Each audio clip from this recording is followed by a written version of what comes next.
Hi everyone, in today's video I am going to show you how to turn off professional mode in Instagram. For this, go to your Instagram app, then click on your profile icon. After that, go to menu, click on this. Now click setting on privacy. Now click on setting and privacy again and go to account type and tools.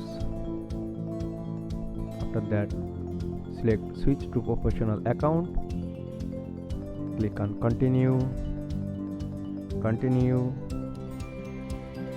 and click again on continue.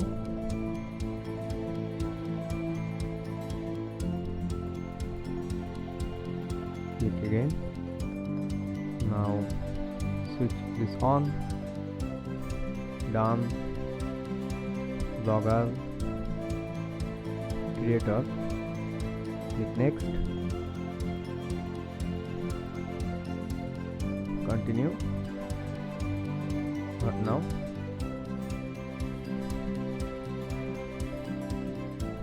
Choose what you want, cross, and as you can see we are done. So that's it guys. If this video helped you, please don't forget to subscribe, and thanks for watching.